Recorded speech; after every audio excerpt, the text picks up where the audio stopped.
Did you know that Alabama history dates back over 14,000 years? Well, if you didn't know that, now you do. And there's more to learn in this quick overview of Alabama history. Located in the southeastern region of the United States, Alabama shares borders with Georgia to the east, the Federal District of Tennessee to the north, Mississippi to the west, and Florida to the south. While it has been part of the contiguous United States since 1819, long before that, several Native American tribes inhabited the territory. The name Alabama comes from the Alabama people who lived near the Alabama River, which was named by French explorers after the tribe. To the native peoples who inhabited the land, the area was known as Yushi or Yup. During the prehistoric period, the Paleo-Indians were the first known inhabitants of what would become Alabama. Their presence dates back to around 14,000 years ago. One of the most notable prehistoric sites in Alabama is the underwater archaeological site of Tohoboka, located in Mobile Bay.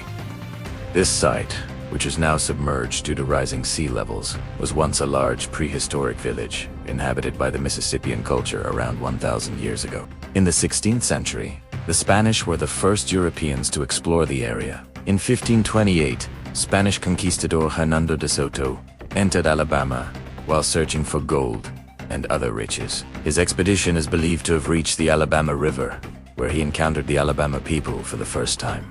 The early colonial era saw the French, British, and Spanish competing for control of the southeastern United States. The Alabama Territory was initially part of the French colony of Louisiana and was later ceded to the British after the 7 Years' War.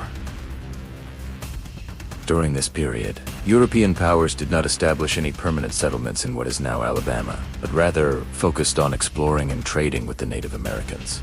The late 17th and early 18th centuries witnessed the establishment of the colonial period in Alabama. During this time, European powers began to exert greater influence over the region. The French and British competed for control of the Alabama Territory, which was inhabited by various Native American tribes, including the Creek, Cherokee, and both the French and British recognized the strategic importance of the area and established trading posts to engage in the lucrative fur trade.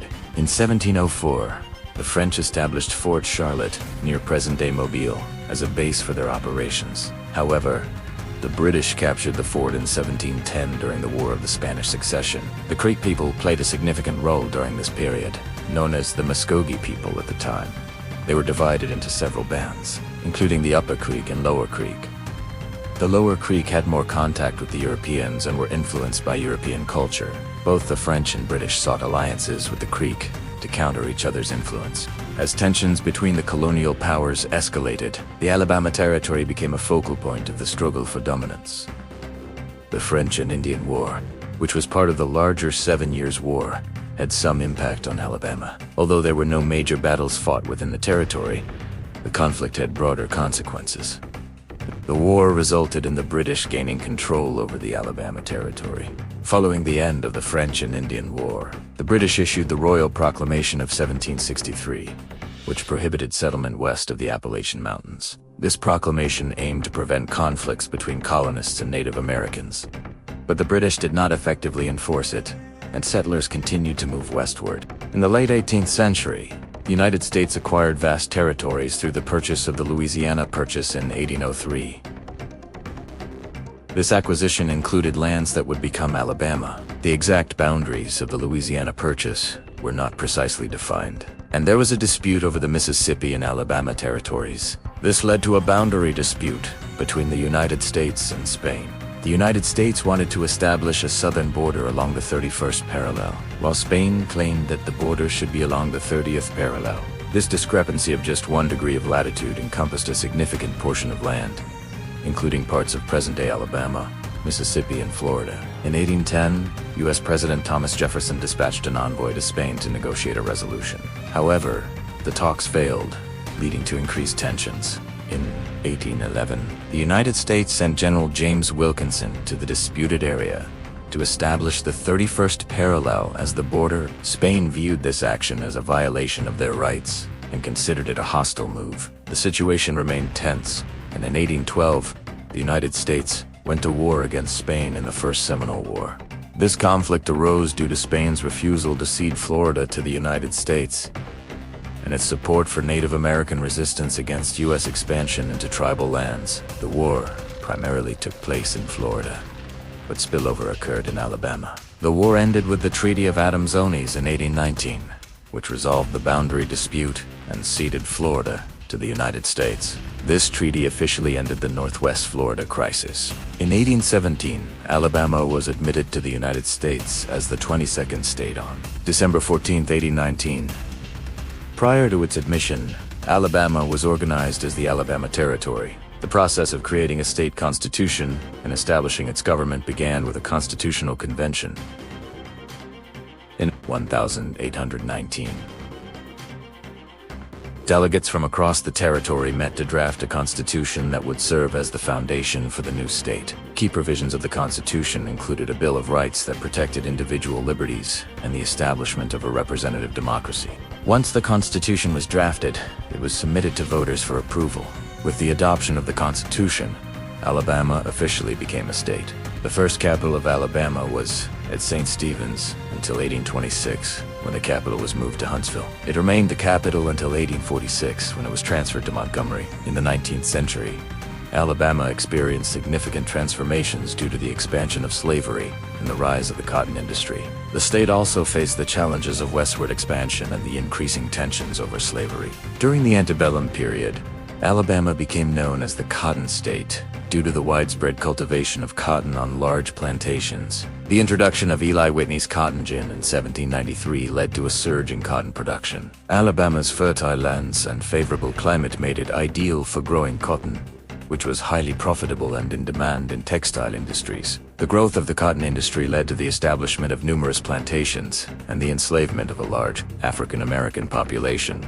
Alabama's experience during the Civil War was marked by intense battles and the involvement of many of its residents, both as soldiers and on the home front. The secession crisis in 1860 and 1861 led to deep divisions within the state. When Abraham Lincoln was elected president, Alabama and 6 other southern states seceded from the Union, forming the Confederate States of America. Alabama's delegates to the secession convention voted overwhelmingly in favor of leaving the Union. The delegates argued that states had the right to secede and that slavery, which was under threat due to Lincoln's election, was vital to the Southern economy and way of life. After seceding, Alabama began mobilizing its resources for the war effort. Men from Alabama joined the Confederate Army, including notable figures like General Robert E. Lee, who hailed from the northern part of the state. As the Civil War progressed, Alabama's landscape witnessed several pivotal battles.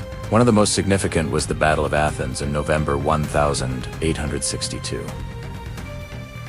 This engagement resulted in a Confederate victory, boosting morale in the western theater of the war.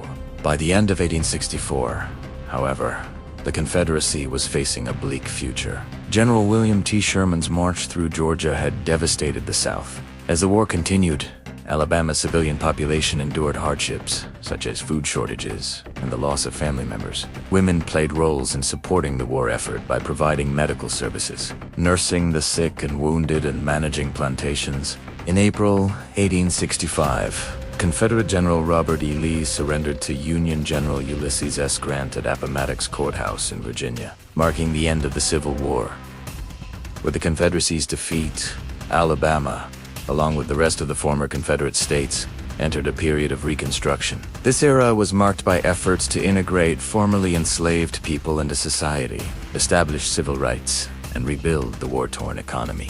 The period following the Civil War brought about significant changes in Alabama. The Reconstruction era aimed to address the legacy of slavery and integrate formerly enslaved people into society. During this time, African Americans gained some rights and participated in politics. However, these gains were later curtailed with the passage of Jim Crow laws. The 20th century saw Alabama grappling with issues related to race, civil rights, and economic development. The state also played a role in national events, such as the Great Depression and the Civil Rights Movement.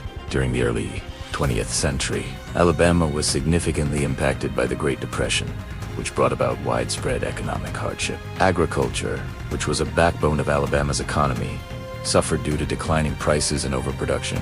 The rural communities in Alabama were particularly affected by the Depression, as sharecropping and tenant farming left many families in cycles of poverty. In response to the economic crisis, citizens in Alabama, like those across the nation, faced unemployment, foreclosures, and hunger. To cope with these challenges, communities came together to support one another through mutual aid and social networks. Alabama's experience during the Great Depression shaped the lives of its residents and contributed to broader conversations about economic policies and social safety nets. During the mid-20th century, Alabama became a pivotal state in the American civil rights movement. This era witnessed significant struggles to end racial segregation and discrimination against African Americans. Key events such as the Montgomery bus boycott and the Selma to Montgomery marches for voting rights brought national and international attention to Alabama. The movement's leaders, including Martin Luther King Jr., Rosa Parks, and John Lewis, played pivotal roles in advancing civil rights. These leaders organized protests, boycotts, and campaigns to challenge segregation and disenfranchisement. The movement's impact extended beyond Alabama, contributing to broader changes in civil rights legislation nationwide. In recent decades, Alabama has faced challenges related to race relations, economic disparities, and political issues. The state has grappled with issues such as racial inequality, poverty, and healthcare access. Despite these challenges, Alabama has also made progress in areas such as education, infrastructure, and technology. In the 21st century, Alabama continues to grapple with issues related to race, economy, and politics. While the state has made progress in certain areas, it also faces ongoing challenges. For example, Alabama has worked to improve its education system and invest in infrastructure projects, but it still ranks low in national assessments for K-12 education. Moreover, racial inequality and economic disparities persist, and healthcare access remains a concern for some communities. Additionally, political issues such as abortion rights and voting rights continue to be debated and litigated in the courts, reflecting broader national divisions. As Alabama moves forward, it faces the task of addressing these complex challenges while building on its historical legacy. The state's history, marked by periods of both progress and adversity, serves as a backdrop for ongoing efforts to create a more equitable and prosperous future for its residents. So that concludes our short video on the history of Alabama. If you enjoyed this video, please hit the like button and subscribe for more content. Thank you for watching.